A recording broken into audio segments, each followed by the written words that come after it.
Hello and welcome to Glass Half Full Reviews, TV edition.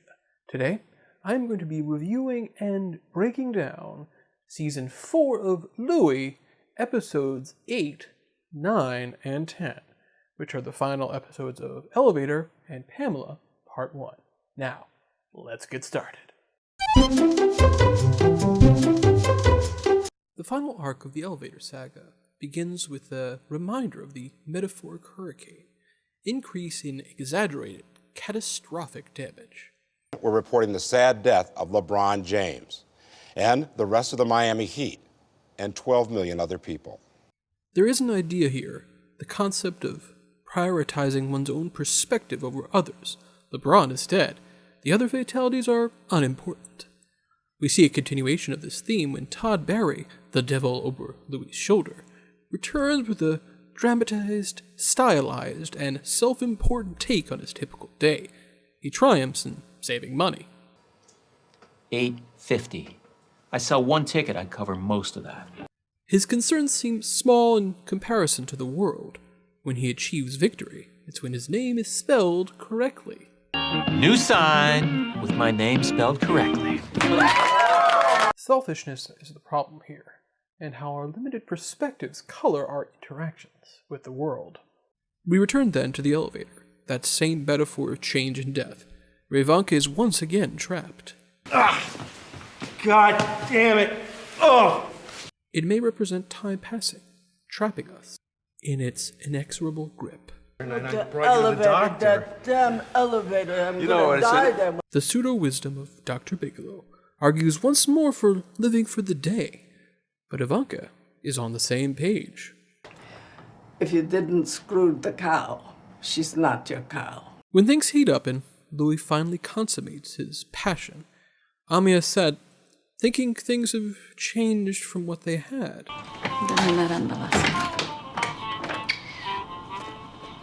Unfortunately, Louie's incapability to communicate means that their relationship may have died. A small bird died today due to sadness. He was 6 years old. This transitions into the finale, where the motif of death and humor once more set the stage. Last night due to a fire that killed 10 people in the Bronx last night during a fire. The hurricane is coming, binding together the catastrophe of the end of Louie's attempt at idealizing a relationship. The symbolic rain is coming down, and once again, Louie and Amia are literally moving in different directions. Hey! Amia! He misunderstands the significance of hiding in a church. It's not about faith, it's about stability, safety. This is the reason their relationship had to fail. Louie wanted Amia to sacrifice her life back home for the possibility of a life in America. Ivanka compounds this by misunderstanding the value of sex between them. She's Catholic and she's ashamed that we had sex. And Sex appeal! She doesn't get that Amia knows it only made things worse, because she must leave. As things get worse and worse inside, the hurricane hits its dramatic and symbolic peak, finally causing damage to Louie's real life. The exaggeration now affects him personally. Everybody in this part of Western Brooklyn is already dead. Everybody in this part of Brooklyn will be dead by 4 o'clock tomorrow. So he heads out to rescue his family, with his trusty tools, flashlight, light bulb, and a banana. What precedes is a superb, surreal scene of adventure. Louie braving the deadly downpour and intersecting the representation of this insanity with a man searching not for his dog, but a dog. You lost your dog? I don't have a dog, man. I'm looking for a dog. I can't hear you because of the hurricane. Once arrived, we discover something odd. I got it. Where's Patrick? He's not here, and then the window broke. How convenient. No explanation, he's just not there. Thus we see that this fantasy of rescue, the underlying symbolism of Louie realizing his priorities. His kids, not Amia. So when it ends, I have a world with my son, my family. eternity beginning tomorrow. Everyone knows it's over, even the waiter. And so, the elevator closes. Louie must move on. This transitions neatly into Pamela Part 1, the most controversial Louie episode of the season. Let's see if we can figure it out. We start with Louie seeing the empty couch where he once met Amia under more trying circumstances. On the elevator! Your aunt is in the elevator! Your aunt is in the elevator! So he turns to Dr. Bigelow once more, hoping for his brand of unique anti-wisdom, despite... Single, most boring person I have ever met. To the doctor, Louie's issues are self-involved and silly.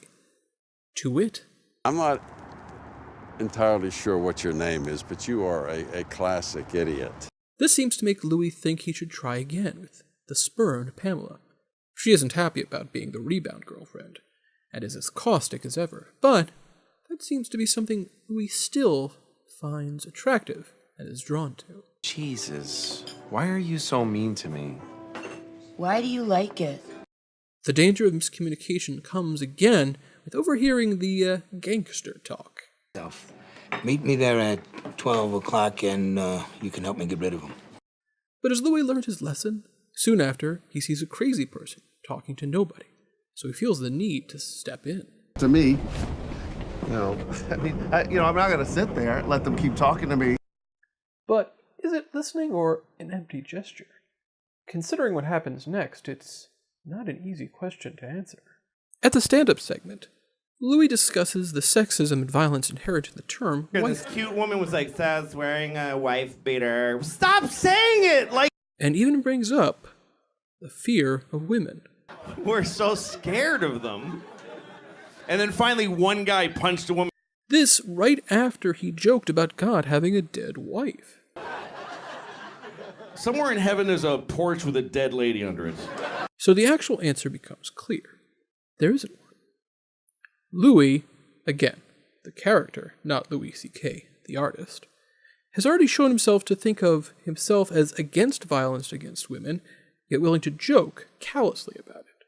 So, in that final scene, where Louie thinks he's taking control, doing what he thinks Pamela wants, and trying to adjust from his time with Amia, even Pamela sees the disconnect. Oh my God!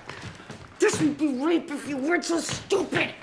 In interviews, Pamela Adlon, the actress who plays Pamela and co-wrote the episode, said this: "I never saw it like that, because they had this kind of over-the-edge connection or relationship. When I read it, it read hilariously." But just because she said that doesn't mean we have to agree. Art is subjective, although intent from the author, of course, is important. The scene was uncomfortable because it was meant to be. But is the awkward romance more meaningful than the potential harm? We know how Louie sees it. Yes.